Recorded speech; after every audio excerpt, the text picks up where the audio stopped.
I'm Natalia Munoz with Holyoke Media, and with me is Johan Rashivega, also from Holyoke Media, and the superintendent of Holyoke Schools, Dr. Steven Zrike. This may be one of the last times we get to speak with you, and I want to thank you publicly for always being accessible to me here at Holyoke Media. You were never further than a text away, and I really appreciated that. Well, thank you. The reason that I contacted you to talk today is about the police presence in the high schools. How long have they been there? Why are they there? And what are you thinking about whether to keep them there or not? Yeah.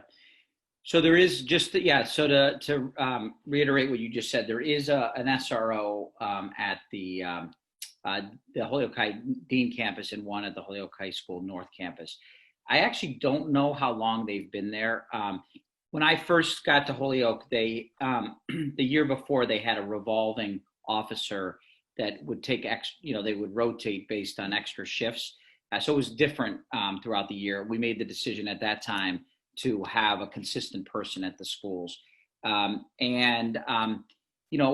will say that, and at different times, there's always been two, but there was a time where the officer from the Dean campus was at Peck School. But we've always had two present in the schools.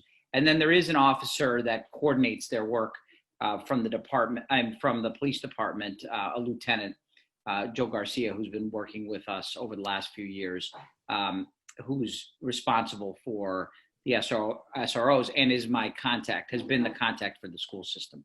And I will say, like, there's been a lot of changes. There's been, while the Holyoke High School North has had the same Officer Rivera, since I arrived, the second officer has changed. And been really pleased with both Officer Rivera and Officer Cruz, who's now at the Dean campus, because they both build tremendous relationships with our young people. And they don't have a arrest first mentality. They have built really, like I said, they've been a strong part of each of the communities. I think they treat kids with respect. They have, I think, they've worked hard to be part of the school community, and they've been very responsive to the input and feedback we've given. It hasn't always been that way when I started, but I think we've made a lot of progress in that area. I think you asked me about what's the thought process moving forward.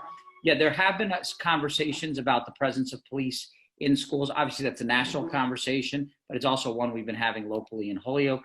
I've received at least correspondence from people on both sides of this conversation. Some folks who want to see police out of school, some that feel like it's necessary that we have SROs, or would like to see them without their weapon or without their uniform. I've heard that a lot as well. And I've had conversations with the mayor, with Principal Steve Mahoney, Dr. Mahoney, and the incoming superintendent as well. I think we all believe that this needs to be a community conversation. I think it's absolutely, in my opinion, this is Steve Zrike talking, it's a worthwhile community conversation. I don't think it's for me to decide, or I don't think Dr. Vázquez, I just spoke to him today about this, as a matter of fact. I know he doesn't believe that it should just be, a decision that the superintendent makes, or the receiver, or the mayor. I think this has to be a community conversation within the high school community about whether we should continue to have officers in the schools, and if so, what it looks like. If not, what that looks like. I think it's a legitimately needed discussion over the next few months as we head into the new school year. So it sounds like that's something that the new superintendent, Dr. Alberto Vázquez Matos, is going to take on, the question about the police officers. But then what does it look like right now? So for people who are not in high school right now, where are those officers stationed? Why do they have to have their weapons on them? Yeah. What is the what's the signal to students and staff when they, however nice and warm and super people friendly they are, what is the sort of the signal then to people who come into the high schools by having those officers? Well, I think we try not to have them in a, stationed in, front of the school as some sort of, bodyguard or, they have responsibilities in the school. They're part of our supervision in the cafeteria, support in the cafeteria supervision. They build relationship with kids in hallways. I know at Holyoke High School North, they've participated in restorative circles. You know, they have been, if there's a police matter that involves a student, they have been part of those investigations. They've provided information to the school about things that are happening in the community, because the two officers are very tied into Holyoke. I've seen officers also be involved in intramural sports at the school. They're both of them. Both of the officers do not have sort of the traditional stereotype of, like, the enforcer role and mentality, and they. I think they are an asset to both communities. That being said, I think there's a lot of worthwhile discussions about are those resources better used for mental health workers or counselors or restorative justice practitioners. I think that's certainly a question. And the question you ask about the weapon and the uniform, I don't actually know. I don't think that that's required at all. That's just sort of the way it's been, right? So I don't know that you'd have to ask the chief about that. I don't know of any mandate around around what they wear and then whether they carry a weapon or not. But that he might have a different response to that. So, I mean, I do know that there are schools where their officers are in plain clothes, in other parts of the country. I just don't know what the requirements are for the state of Massachusetts. So, and I think we have work to do to strengthen our MOU with if the officers continue to be in the school, what that looks like, because it's got to be more than just who the people are, but it's more of a systemic, organized, structured role. I think where we've started is making sure we have the right individuals, but I think we have work to do in making sure that their roles are better defined, and that the community has a better sense of, like, exactly what they're being asked to do at schools. When I was in public high school, we didn't have police officers, and I'm not sure what I would think now with everything I know if there had been one. And this is not at all to impugn police officers as all being, like the killer of George Floyd in Minneapolis. That's not what I'm saying. What I'm saying is that when, to be in that age group and then see people dressed and armed, what does that do to your psyche? And what is it signaling to you? And then how does that help your education? And what's happening in the high schools that you need a police officer. And so that's what I'm not clear on. I know that the principal of the Holyoke High School, put in some bulletproof doors. This is like, why? It just seems like, it almost seems like the worst is expected. So we're going to put like very nice police officers in the high school, plus bulletproof glass in the entrance of Holyoke High School, not at Dean, and I'm not sure why not at Dean. That's a question for you. But why in the first place? Yeah. So, I think I'll just say this, like, I think that there is this belief that, having an officer there in a crisis moment can be, can help with the safety of the students in the school. If there's an intruder, if there's a major incident that occurs in the school, I think the research is all over the place on that. I think you'll find, both sides to that. I'll just say, I personally in Holyoke have seen both the pros and the cons of it, right? I've seen on the positive side, I have seen the fact that, when officers have really good relationships with our youth, it does change some of the mindset for kids to see somebody in, the position of authority who has respect for our youth and can, and that it changes some of the, I think, some of the beliefs that exist about police in our country and in our state and in our city. By the same token, I've also seen, when I first got to Holyoke in my first year, the year before, they had, close to 35 arrests across both high school campuses. In the last 2 years alone, we've only had 3, right? So and obviously we've talked about this. The school to prison pipeline is real. It is real.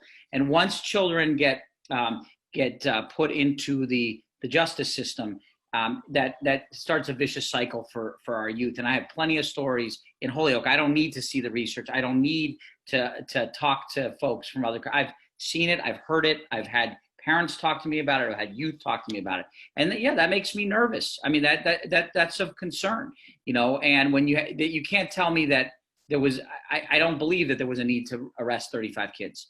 Yeah, are there incidents that require that? Yes, but there is no way that there's anywhere near that number in the city of Holyoke based on what I've seen over my time. And so, the presence of the officer in the school did lead to higher arrests. And I don't want it to have to be dependent on who the individual is, which is what my level of concern is. I really don't have concerns about the officers we have now, but could that change? Yeah, sure. And that would worry me as a school leader, because I do know that the negative impact that arrests have on youth, they can never recover. And yeah, I mean, I don't need to tell you all that. You all know that. There's plenty of information out there about that. So, thinking a lot about what you just said, Dr. Zrike, on acknowledging the school to prison pipeline is real, and also seeing that, fortunately enough for our community in Holyoke, the police officers assigned to Holyoke High and to Dean are the type of person who are engaged, and they have developed a good, positive relationship with many of the students. And that gets me to think a little bit on the situation that when the proposal of the random searches happened and some teachers were concerned, how am I going to enforce this that I don't believe in the first place? And then I'm going to betray and break all that relationship that I built up with my students. That could be the same with the police officers being there, creating this report. So, and also you mentioned that maybe to utilize these resources for mental health and for therapists and for clinicians who could be of assistance for the students that are struggling with many things right now, not necessarily with what is happening in schools. How do you think we could find a good balance between police presence or counseling? Yeah, I think you're asking the right question. And I think it's that's why I think there needs to be a community dialogue. We saw the positives that came out of the dialogue around the search policy. I think it was useful to have that dialogue. It was pretty clear how people felt about it. I think this discussion will have, I think, a little bit more of a balanced, input. But I think you're right. I mean, I think, our students experience a lot of trauma, right? In our community in Holyoke, trauma is everywhere in the neighborhoods of Holyoke. And the last thing we want to do is exacerbate that when children and students come to school. We do need more counseling supports in our schools, without question. We have added 3 counselors at Holyoke High School North over the last 3 years, but we could always use more, and especially coming back from a pandemic, right? Those are the questions you have to ask, and it really is a resource question. One thing we haven't talked about is that we do invest $135,000 a year to pay for the officers in the school, and that comes from the school district's budget. So that I think it's a worthwhile discussion to have about how do we want to spend the resources. I just think that that's not a decision that one person should make. I think we have staff and parents and students. I've talked to students that are on both sides of this. Like we feel safer when an officer's in school. We actually feel less safe when an officer's in school, right? So those are legitimate perspectives that I think people need to talk about in Holyoke. And I think Dr. Vázquez Matos, he feels very strongly, especially new coming in, that he wants to hear those perspectives before any decisions are made. But that he's definitely, I think, committed to having the conversation. Why is there only one principal for the 2 high schools? What's the thinking behind that? The thinking behind that was we felt strongly that we didn't want what had been happening historically in Holyoke is students were being dumped from one high school. I mean, I use the word dumped, but shuffled between the high schools.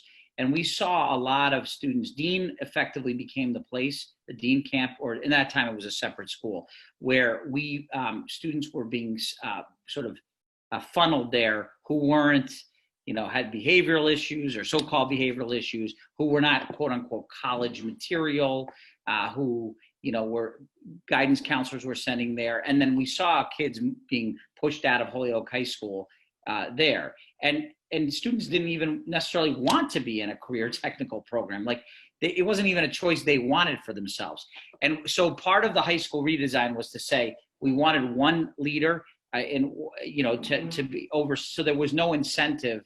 There was no perverse incentive to be moving kids from one school to another. And then even Opportunity Academy falls under that umbrella as well, so that there isn't this shuffling of students based on, we need to get them out of our school because because that happens a lot in urban districts. Like, they're not doing well. The student's not doing well here. We got to find another spot for them. Well, when there's one person who's overseeing that person is accountable and responsible for all the students in the city. So that was a large part of it. We also felt like it was important that, and we haven't quite gotten there. We started that students should be able to access the opportunities across both campuses, and that you shouldn't be shut off from what's available at Holyoke High School, North, and Dean.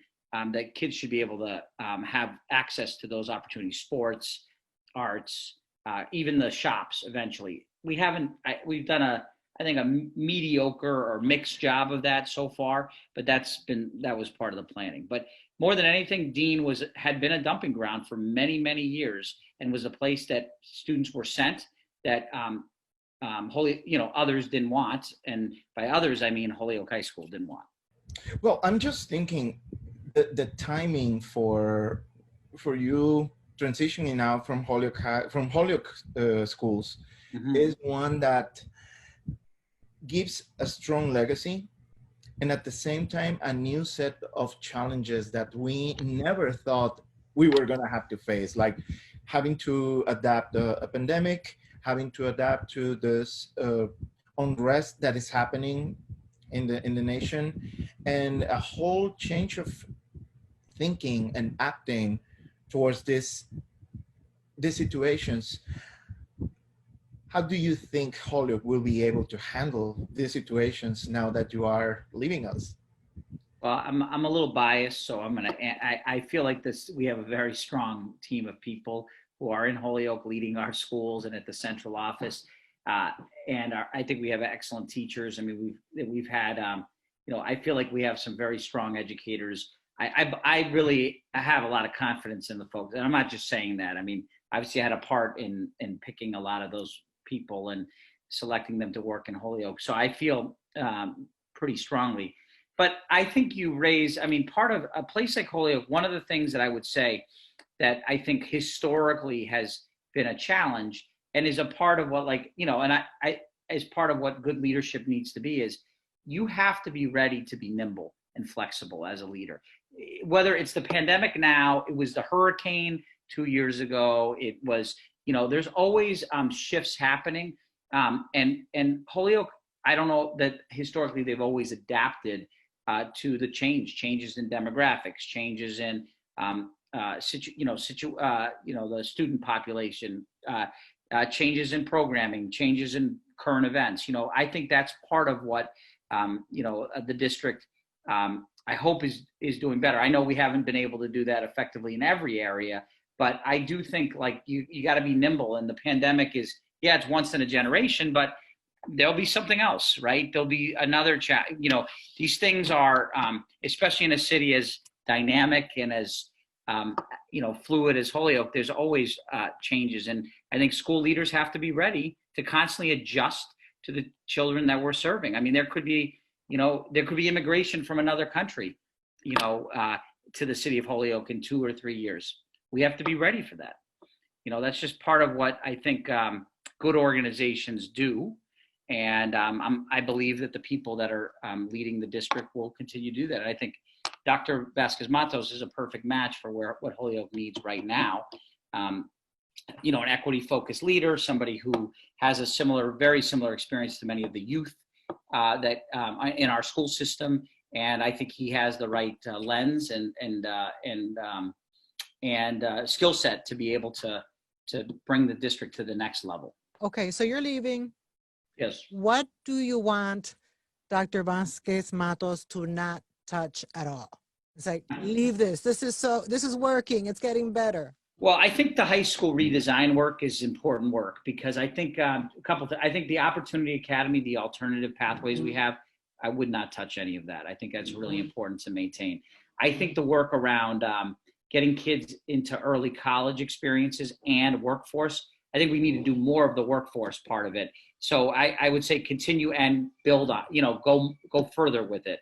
I think, you know, our kids get very bored in 11th and 12th grade, right? And we have to continue to create those opportunities that they see relevancy and meaningfulness in what happens in school. So those would be a couple of things I wouldn't touch. And, you know, I think the other thing, it's not about, again, I think dual language needs to be seen.